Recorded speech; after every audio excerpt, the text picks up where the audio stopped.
베드로전서는 아무런 힘이 없이 로마에서 추방당한 뒤에 아시아 전역으로 유배당한 예수님 안에서 사랑하는 자녀들에게 보내는 베드로의 권면의 편지입니다. 이들은 로마에서 추방을 당했을 뿐만 아니라 유배당한 아시아에서도 많은 어려움을 겪었습니다. 4장 12절 말씀에 보시면 베드로 전서를 읽는 교회와 성도들이 겪는 어려움과 시험을 불시험이다라고 부를 정도로 그들이 겪는 어려움들, 그들이 겪는 시험들은 간단한 것들이 아니었습니다. 베드로전서를 받아서 읽는 교회를 향한 실제적인 박해 또는 실제적인 불이익도 있었지만 동시에 교회를 미혹하고 교회를 유혹하는 시험도 있었습니다. 정욕과 음란, 술 취함과 방탕함, 그리고 향락의 홍수에 휩싸일 위기 가운데에 처해 있었습니다. 베드로가 보기에 지금 교회는, 하나님의 자녀들은 노아 홍수 심판 때와 비슷한 시점에 놓여 있었습니다. 극한 방탕, 곧 방탕의 홍수에 떠내려 가지 않고 끝까지 예수 믿는 믿음을 지킬 수 있는 방법을 베드로가 말을 해주는데, 그것이 4장 1절입니다. 그리스도께서 이미 육체의 고난을 받으셨으니 너희도 같은 마음으로 갑옷을 입으라. 이는 육체의 고난을 받은 자는 죄를 그쳤으니.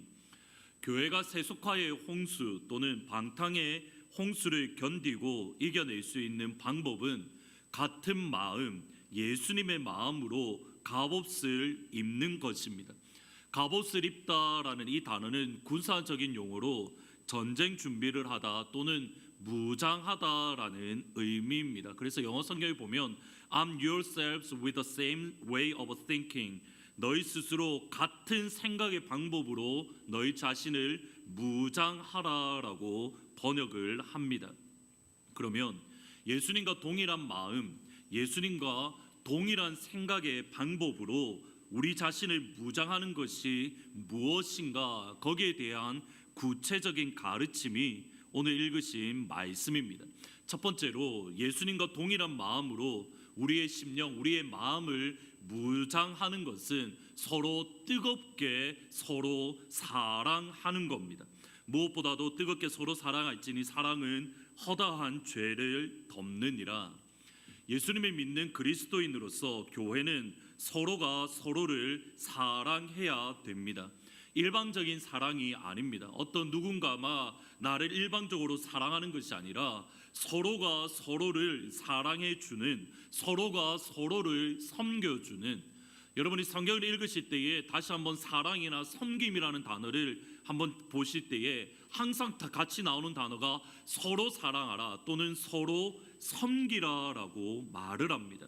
가족 공동체로서 교회가 서로 사랑하는 것은 예수님께서 주신 새로운 계명입니다. 새 계명을 너희에게 주노니 서로 사랑하라. 내가 너희를 사랑한 것 같이 너희도 서로 사랑하라. 너희가 서로 사랑하면 이로써 모든 사람이 너희가 내 제자인 줄 알리라. 서로 사랑하라라는 계명은 사실은 이미 구약 성경에 기록되어 있습니다. 저기 죄송한데 제 마이크 이렇게 너무 많이 울리거든요. 조금만, 아마 제가 베이스 올려달라고 했는데 조금만 낮춰주시면 좋겠습니다. 서로 사랑하라라는 계명은 이렇게 구약 성경에 이미 놓여 있습니다.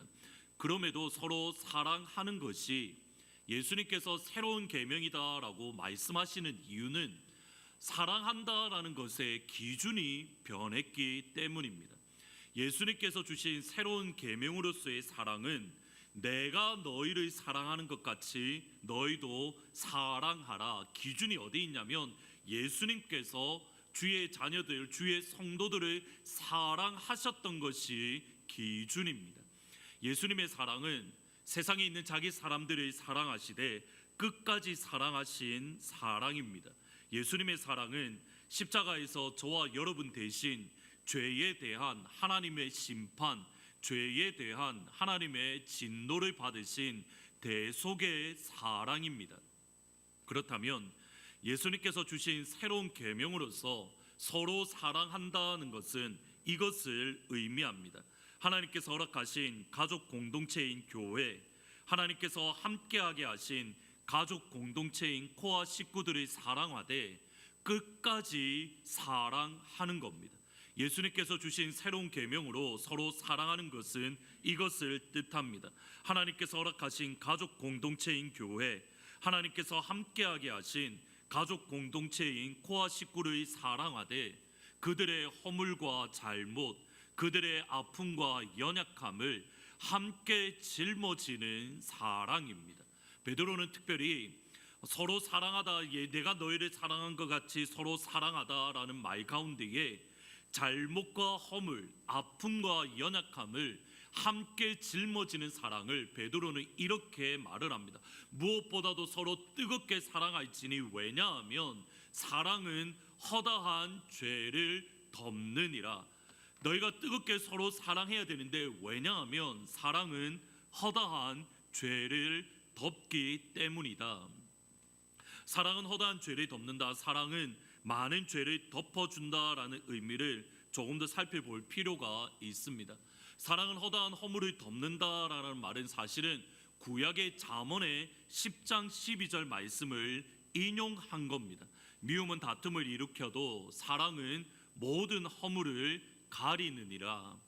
베드로가 서로 사랑하라라는 이 말씀을 생각할 때에 왜냐하면 잠언의 말씀을 보니 사랑은 모든 허물을 가린다라고 되어져 있습니다. 잠언의 이 말씀을 조금 더 분석을 하면 이렇습니다. 앞부분에 보면 미움은 다툼을 일으킨다라는 부분과 사랑은 모든 허물을 가린다 이렇게 두 부분으로 구분할 수 있는데 반대로 미움의 반대말은 사랑입니다. 다툼을 일으킨다는 말의 반대말은 모든 허물을 가린다라는 겁니다.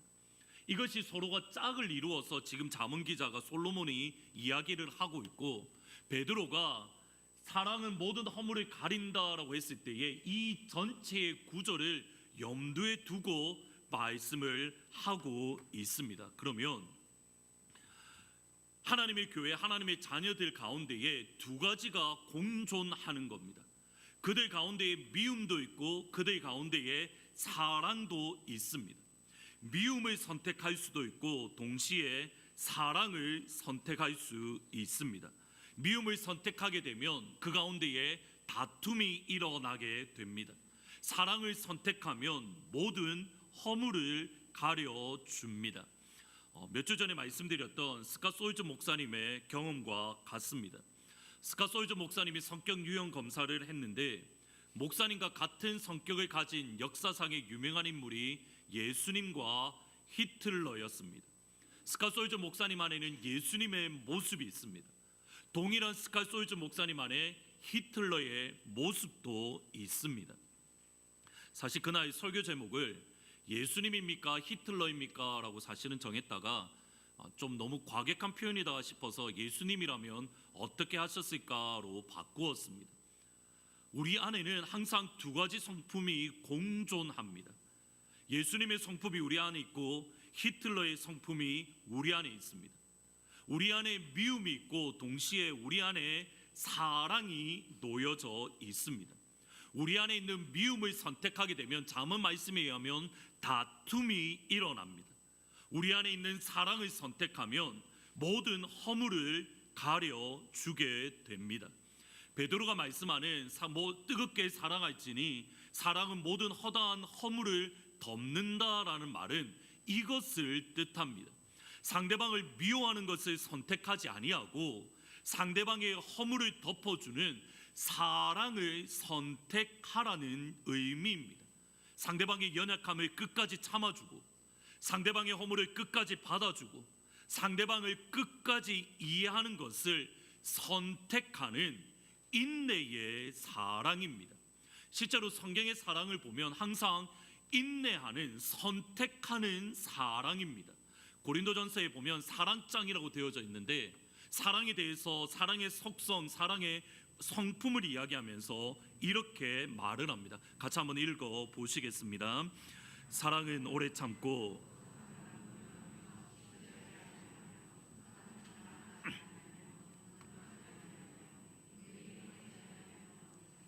유익을 구하지 아니하며 성내지 아니하며 악한 것을 생각지 아니하며 불의를 기뻐하지 아니하며 진리와 함께 기뻐하고 모든 것을 참으며 모든 것을 믿으며 모든 것을 바라며 모든 것을 견디느니라. 우리가 일반적으로 생각하는 사랑이라는 것은 마치 가슴이 두근두근 거리는 감정을 의미합니다. 그러니까 감정으로서의 우리는 사랑을 생각을 합니다. 그런데 성경의 사랑은 항상 오래 참는 겁니다. 성경이 말하는 사랑은 모든 것을 참으며 모든 것을 믿으며 모든 것을 견디는 것을 선택하는 사랑입니다. 성경의 사랑은 단순한 감정이 아닙니다.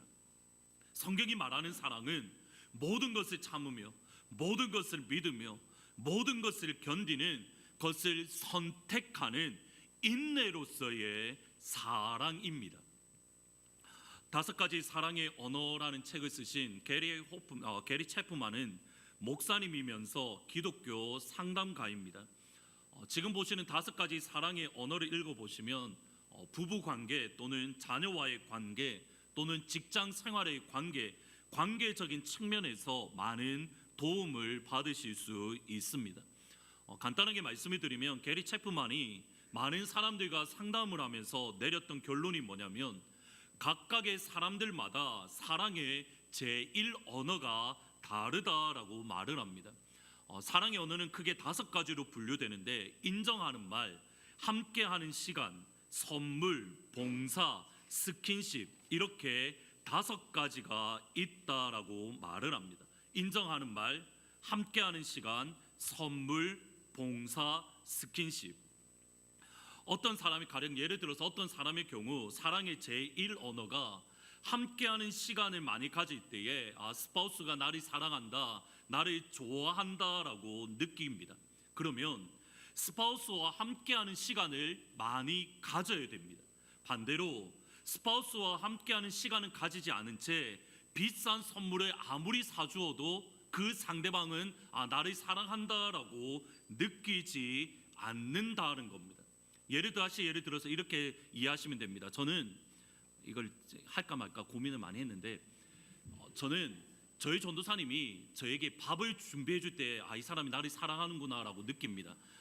밥을 아무리 저를 위해서 모든 것을 희생하고 모든 것을 주어들어도 저를 위한 밥을 준비하지 않으면 저는 이 사람이 나를 사랑한다라고 느끼지 않습니다. 그러면 저희 전도사님은 저를 위해서 무엇을 선택해야 됩니까?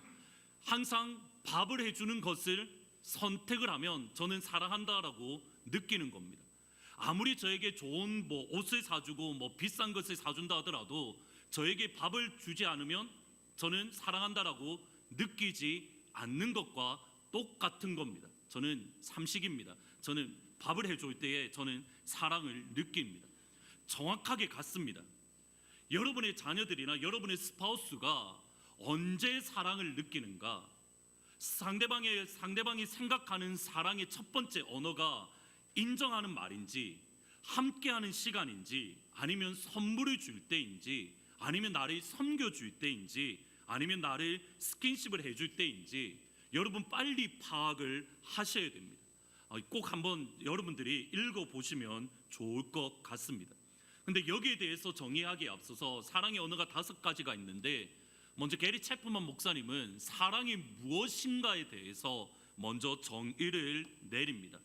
사랑에 빠지는 경험이 일시적으로 우리가 느끼는 사랑이라는 감정이 일시적으로 감정이 고조된 상태임을 인정하고 배우자와 더불어 진정한 사랑을 추구하라는 것이다. 이것은 바로 이성과 감성을 연합시켜주는 사랑이다.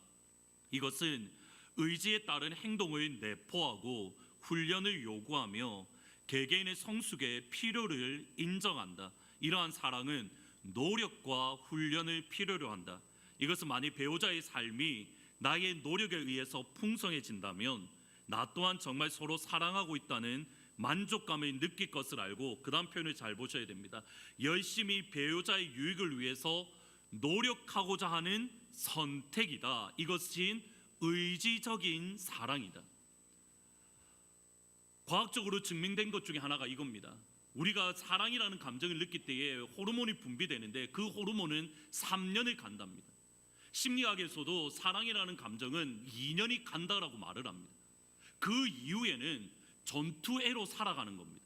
우정애로 서로가 살아가는 겁니다. 내가 이 사람을 사랑해야지, 이 사람과 결혼했으니 내가 이 사람을 위해서 희생하고 이 사람의 유익을 위해서 내가 노력해야지라는 선택을 하는 것이 사랑이라는 겁니다. 우리는 사랑에 대해서 잘못된 개념, 잘못된 생각을 가지고 있습니다. 사랑은 감정을 뛰어넘어서 그 사람을 유익을 위해서 선택하는 의지적인 사랑입니다. 하이패밀리에서 가정사역을 하시는 송기론 목사님이 계십니다. 주중에 그분이 하시는 말씀을 들었는데, 하루는 목사님 어머니께서 여자 시계가 아닌 고급 남자 시계를 구입하시겠다라고 목사님께 말씀을 하시는 겁니다. 아니, 어머니, 여자 시계가 예쁘고 훨씬 보기가 좋은데 왜 굳이 투박한 남자 고급 시계를 구입하시냐며 어머니에게 핀잔을 주었습니다. 그러자 어머니가 이렇게 대답을 하십니다. 이제 내가 나이가 많고 눈이 나빠서 예쁘지만 작은 여자 시계가 보기 어렵다며 투박하지만 크게 시간을 쉽게 볼 수 있는 남자 시계가 좋다라고 말씀을 하셨습니다. 어느 순간에 연로해지신 어머니, 그래서 눈이 나빠서 시계조차 보기 어려운 어머니를 생각하지 못했던 그 마음을 생각하며 목사님은 죄송한 마음이 들었습니다. 이후에 목사님의 어머니가 많이 편찮으셔서 병원에 입원하셨습니다. 병원에 입원하자마자 그렇게 아끼시던 서랍장을 목사님의 여동생에게 지금 당장 보내야겠다고 고집을 부리셨습니다. 목사님은 어머니 살아생전에 마음껏 사용하시고, 어머니가 너무 좋아하시는 거니 살아생전 마음껏 사용하시고, 어머니 소천하시면 동생에게 주겠다고, 그러니까 실컷 마음껏 사용하시면 되는데 왜 굳이 지금 보내냐고 또 불평하셨습니다. 어머니가 이렇게 말을 합니다.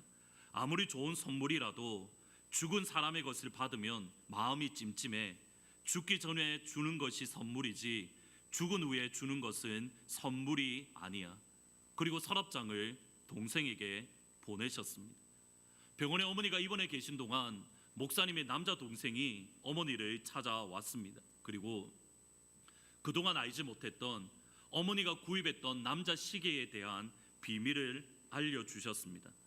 애미인데 왜 예쁘고 비싼 여자 시계를 좋아하지 않겠냐? 그런데 아무리 생각해 보아도 지금 너희 아버지가 사용하는 고급 시계는 너희 큰형 목사에게 물려줄 것 같고, 너에게 아무리 생각해도 줄 것이 없어. 너에게 물려줄 고급 시계를 지금 애미가 먼저 사용하고 있는 것뿐이야.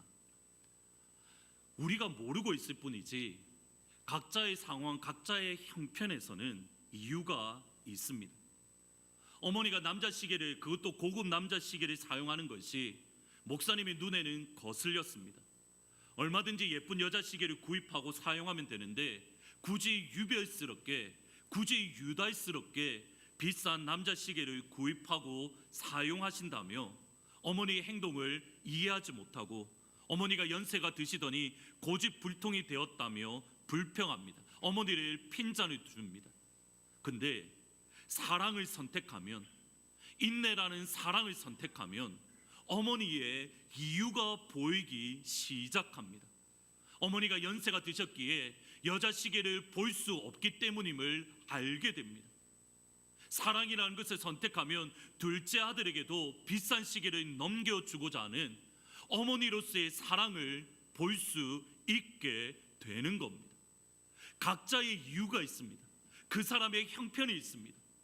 그것을 바라보지 못하고 내 생각, 내 기준으로 생각하고 판단하기 시작하면 우리 가운데에 그것은 미움을 선택하는 것이고, 그것은 우리 가운데에 다툼이 일어나는 겁니다. 교회와 코아에서도 여러분과 똑같은 생각, 여러분과 똑같은 습관, 여러분의 삶과 똑같은 삶을 살아가는 사람은 단 한 명도 없습니다. 제가 저희 전도사님에게 늘 하는 말이 있습니다. 이 세상에 나 같은 남편은 나밖에 없다고. 사실입니다. 이 땅 가운데 있는 안성수라는 사람은 저밖에 없습니다. 이 세상에 여러분은 여러분 혼자밖에 없습니다. 가족 공동체인 교회와 가족 공동체인 코아에서 전혀 다른 생각, 전혀 다른 습관, 전혀 다른 믿음을 가지신 분들과 함께 우리는 하트포드 제2장로교회라는 이름으로 우리는 신앙생활을 하고 있습니다. 그러면 저와 여러분은 매 순간순간마다 미움과 사랑이라는 것 가운데에 선택을 해야 되는 겁니다. 매 시간마다 우리는 미움과 사랑 안에서 선택을 해야 됩니다. 베드로의 권면은 이겁니다.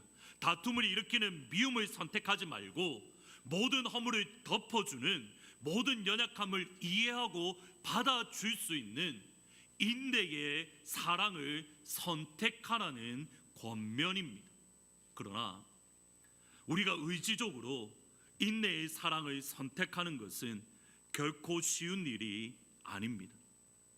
우리가 사랑해야 된다는 것을 알고 있고 사랑이 예수님의 새로운 계명임을 알고 있음에도 불구하고 사랑은 모든 것을 참으며 모든 것을 믿으며 모든 것을 견딘다는 것을 알고 있음에도 불구하고 우리가 사랑을 선택하는 것은 결코 쉬운 일이 아닙니다.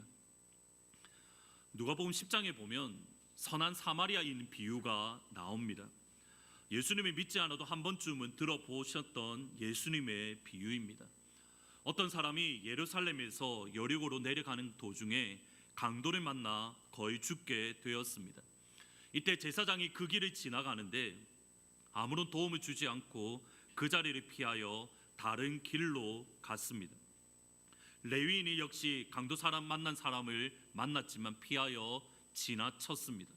이번엔 사마리아 사람이 그 길을 지나가고 갔을 때에 강도당한 사람을 보고 그를 불쌍히 여겨 기름과 포도주로 상처를 붓고 주막으로 데려가 돌보아 주었습니다. 그리고 다음 날 2데나리온을 주면서 이 사람을 끝까지 돌보아 달라고 주막 주인에게 말을 하고 만일 2데나리온이 넘게 사용되어지면 내가 돌아오는 길에 지불하겠다라는 약속을 했습니다.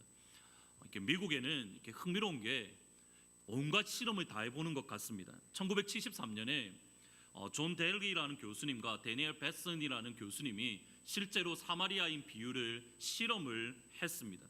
프린스턴 세미너리 뉴저지에 있는 프린스턴 신학교 신학생 40명을 대상으로 실제로 실험한 결과를 조사해서 발표를 했는데 논문 제목이 From Jerusalem to Jericho, 예루살렘에서 여리고까지라는 여리고로라는 논문입니다. 논문 실험은 간단합니다.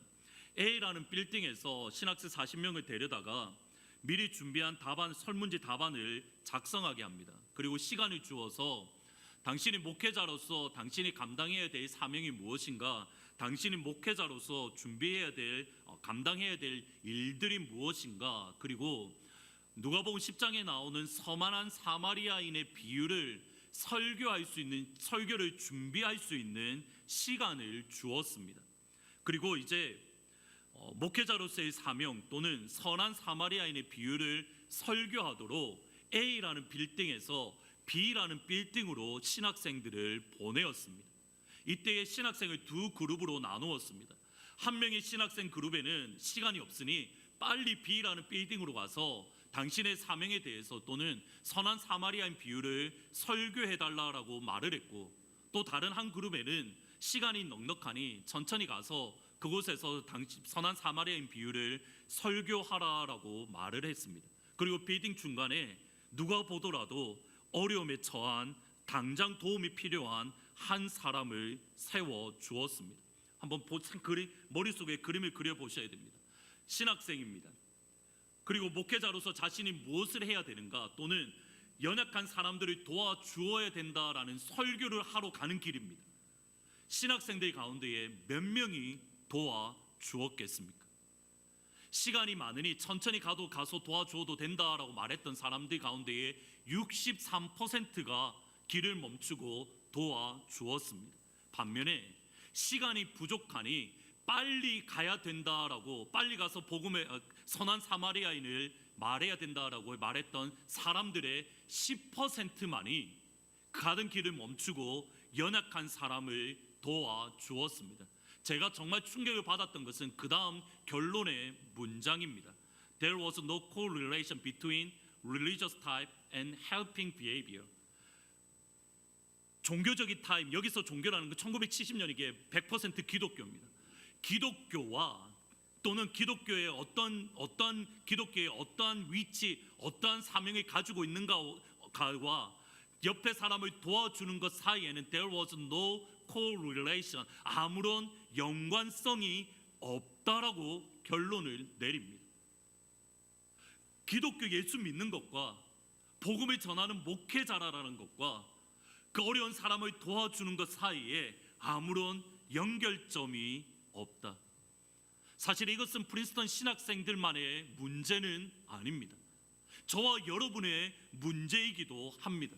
우리가 사랑을 해야 되고 옆에 있는 지체를 도와주어야 된다, 끊임없이 말씀을 들었고 알고 있지만 사랑하는 것은 선한 사마리아인이 되는 것에 우리는 실패합니다. 사랑하는 것을, 사랑을 선택하는 것을 우리들은 실패합니다. 예수님의 계명처럼 서로 사랑해야 됨을 너무 잘 알고 있습니다. 사랑이 의지라는 것도 알고 있습니다. 그러나 사랑하는 것이, 사랑을 의지적으로 선택하는 것이 어렵습니다. 사랑을 선택하는 것에 실패합니다. 어떻게 해야 됩니까? 어떻게 하면 우리는 사랑을 의지적으로 선택할 수 있습니까? 이 질문을 가지고 베드로전서 4장 7절과 8절 말씀을 같이 읽어 보십니다. 만물의 마지막이 가까이 왔으니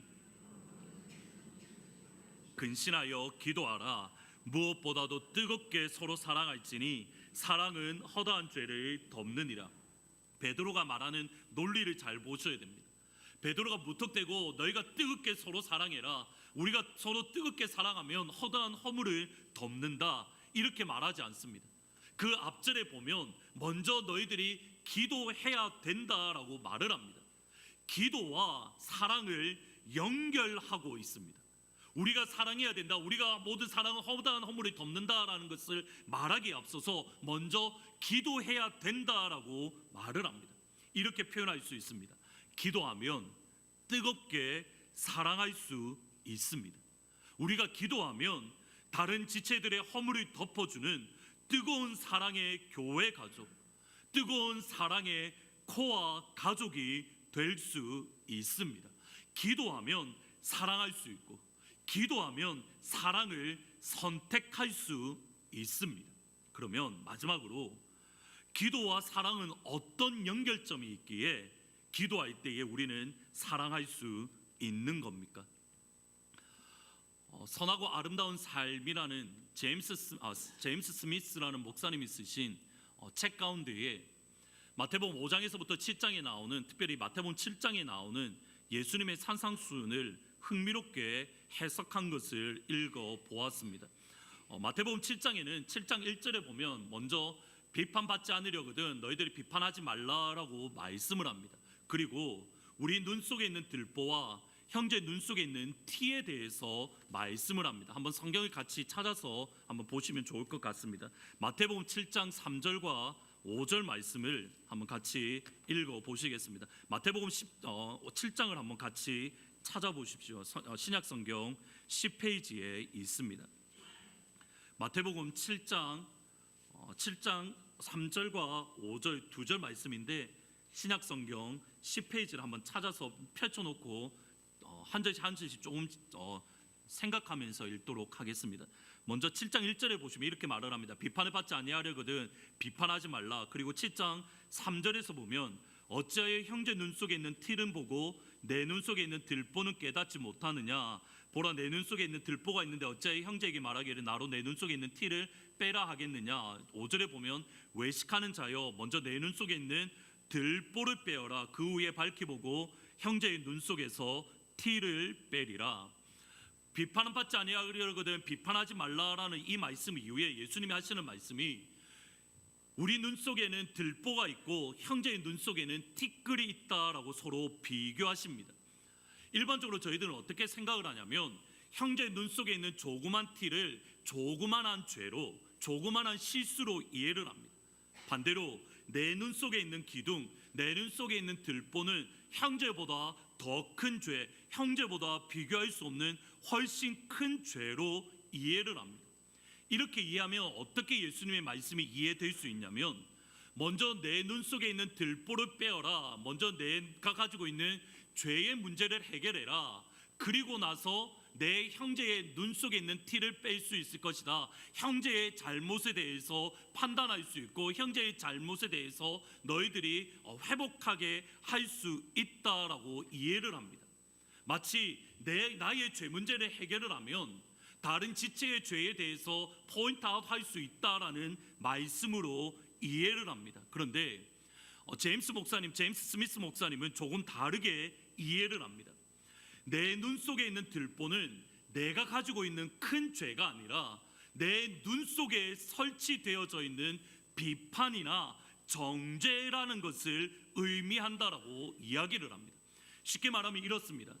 비판이라는 안경이라고 생각하시면 됩니다. 비판이라는 안경을 쓰고 모든 사람들을 바라본다라는 겁니다. 내가 쓰고 있는 안경이 빨간색이면 어느 누구를 보더라도 다 빨간 사람으로 보입니다. 내가 쓰고 있는 안경이 검은색이면 모든 사람들이 다 까맣게 보이는 겁니다. 보십시오. 그러면 예수님의 말씀은 이겁니다. 우리 눈 속에 있는 비판, 우리 눈 속에 있는 비판이라는 들보를 제거하면 상대방에게 있는 티가 보인다는 겁니까? 보이지 않는다는 겁니까? 보이지 않는다는 겁니다. 네가 쓰고 있는 내 눈 속에 설치되어 있는 비판이라는 들보, 비판이라는 기둥을 제거하면 상대방에게 있는 티끌이 보이지 않는다는 겁니다. 상대방을 향하여 비판하고 상대방을 향하여 정죄하는 이유는 네 눈 속에 비판이라는 안경, 비판이라는 들보가 설치되어져 있기 때문이라는 겁니다. 쉽게 말하면 이렇습니다. 저희 전도사님에게 한번 물어보십시오. 이건 물어보셔도 됩니다. 저희 전도사님에게 안 목사님 살 좀 빼라고 하십시오라고 한번 물어보십시오. 그러면 저희 전도사님이 이렇게 말합니다. 우리 목사님 뺄 살 없습니다. 우리 목사님 완벽한 몸매입니다. 여러분은 저에게 뭐라고 말씀하십니까? 목사님 제발 건강을 위해서 살 좀 빼셔야 됩니다. 제가 자주 듣는 말입니다. 무엇 때문입니까? 저희 전도사님은 저에게 사랑의 안경으로 저를 바라보고 있기에 저희가 뺄 살이 없습니다. 여러분은 저희 전도사님보다 덜 사랑의 눈으로 저를 보기에 볼 때마다 뺄 살이 있는 겁니다. 핵심은 뭐냐면 우리 눈에 있는 비판이라는 안경, 비판이라는 들보를 제거하면 상대방에게 있는 것이 보이지 않는다는 겁니다. 그러면 어떻게 하면 우리의 눈에 설치되어 있는 비판, 정죄라는 기둥을 제거할 수 있습니까? 그것이 마태복음 7장 7절과 8절입니다. 같이 한번 읽어 보십니다. 구하라 그리하면